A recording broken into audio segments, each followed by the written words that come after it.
찬송가 217장 찬양 드리겠습니다.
이 시간 우리에게 주시는 하나님의 말씀은 누가복음 14장 12절에서 14절입니다. 본문 말씀 13절, 14절 봉독합니다. 잔치를 베풀거든 차라리 가난한 자들과 몸 불편한 자들과 저는 자들과 맹인들을 청하라. 그리하면 그들이 갚을 것이 없으므로 네게 복이 되리니 이는 의인들의 부활 시에 네가 갚음을 받겠음이라 하시더라. 아멘. 하나님의 말씀입니다. 하나님의 은혜 감사합니다. 복이 되는 초대. 미국 대형 교회의 담임 목사가 노숙자로 변장해 촬영한 영상이 사람들에게 큰 감동을 준 적이 있습니다. 그 목사는 주일마다 교회 근처에서 해진 옷을 입은 채 구걸을 하며 노숙인 행세를 했습니다. 성도들은 남루한 옷차림과 수염, 가발 등으로 변장한 목사를 알아보지 못했습니다. 몇 달 뒤 목사는 노숙인 복장 그대로 주일 예배 단상에 올랐습니다. 그리고 영상 하나를 틀었습니다. 영상 속 성도들은 처음에는 노숙인을 제대로 보지 못하고 지나쳤습니다. 하지만 곧 많은 이들이 다가와 도움을 주는 모습이 이어졌습니다. 먹을 것을 주거나 돈을 주고 기도해 주었습니다. 영상이 끝나자 담임 목사는 성도님들은 믿을 수 없을 만큼 너무나 멋진 분들입니다. 노숙인으로 지내는 동안 성도님들의 사랑에 많은 눈물을 흘렸습니다. 라고 고백했습니다. 하나님은 누구에게나 편견이 없으십니다. 우리도 하나님처럼 편견 없이 이웃을 사랑해야 합니다. 오늘 본문에서 예수님은 제자들에게 말씀하십니다. 잔치를 베풀거든 차라리 가난한 자들과 몸 불편한 자들과 저는 자들과 맹인들을 청하라. 왜냐하면 그들은 갚을 능력이 없어서 하나님께서 대신 갚아 주시기 때문입니다. 내 주변의 부자와 능력 있는 사람들에게 호의를 베푸는 것도 좋은 일입니다. 하지만 이것은 하늘나라의 상급을 쌓는 일이 아닙니다. 왜냐하면 그들은 우리의 호의에 보답할 능력이 있기 때문입니다. 그러나 가난하고 갚을 능력이 없는 자들에게 사랑을 베풀 때 그것은 하늘나라에서 상급으로 돌아옵니다. 그렇다고 해서 우리가 선을 행하는 목적이 하늘의 복을 받기 위함이어서는 안 됩니다. 우리는 이미 갚지 못할 하나님의 사랑을 받은 자들입니다. 하나님은 죄 때문에 죽었던 우리를 살리기 위해 독생자를 내어주셨습니다. 이것은 우리를 향한 하나님의 대가 없는 사랑입니다. 그러니 우리도 이 땅에서 하나님의 사랑을 전합시다. 특별히 가난하여 빚진 것을 갚을 수 없는 자들에게 더욱 사랑을 베풉시다. 우리가 하나님께 갚을 수 없는 사랑을 받은 것처럼 그렇게 행할 때 우리가 하나님 앞에 서는 날 지극히 작은 자 하나에게 한 것이 바로 나에게 한 것이라 말씀하시면서 주님이 잘했다 칭찬하실 것입니다. 나도 모르는 사이 편견으로 사람을 대했던 적이 있습니까? 이 시간 세 가지 기도 제목을 나누고 기도한 후 제가 마무리 기도로 마치겠습니다. 첫째, 코로나19 종식을 위해 추석인 관계로 대규모 인구 이동이 불가피한 상황에 코로나 재확산을 막기 위한 정부 지침에 모든 국민들이 협조를 잘할 수 있기를, 조속히 예방 백신과 치료제가 개발되기를, 둘째, 민족의 평화 통일을 위해 남과 북의 소통 채널이 재개되어 관계 개선이 이루어지길, 핵이 여전히 농축되어 있어 언제든지 위협적이지만 한반도의 평화가 깨지지 않기를, 셋째, 해피칸타타 생명 플러스 1112를 위해 온 성도가 각자 마음에 품고 기도하는 태신자들의 마음을 움직여 주셔서 교회에 등록할 수 있기를, 세신의 가족 인과기도되고 주님과 멀어진 장기결석자 마음을 만져주셔서 교회에 나올 수 있기를.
사랑의 하나님, 우리에게 갚을 수 없는 사랑을 베풀어 주시니 감사드립니다.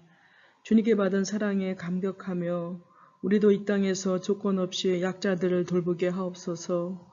사랑의 마음으로 날마다 복음을 전하며 귀한 생명들을 구원으로 이끌게 하옵소서.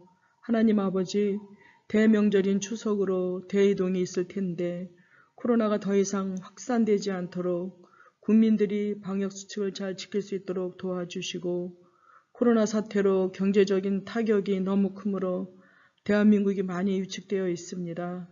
모든 것을 아시는 하나님께서 코로나 종식을 앞당겨 주셔서 활기찬 나라로 국력이 향상되게 하옵시고, 마음껏 주님을 찬미할 수 있도록 예배도 회복시켜 주시옵소서. 주님, 어려운 상황 속에서 남은 시간 최선을 다하며 열심히 공부하는 수험생들 건강을 지켜주시고, 두려움, 불안, 초조함에 있는 수험생들에게 평안한 마음을 주시옵소서. 추석이 다가옵니다. 세신의 가족, 어디서 무엇을 하든지 주님을 의식하게 하시고 죄 짓는 데 마음 뺏기지 않도록 애쓰며 어렵고 힘든 고비를 잘 넘길 수 있도록 지혜와 새 힘을 주시옵소서. 이 밤도 평안한 휴식으로 쉼을 얻게 하시고 늘 감사하며 모든 말씀 우리 주님 예수 그리스도 이름으로 기도드리옵나이다. 아멘.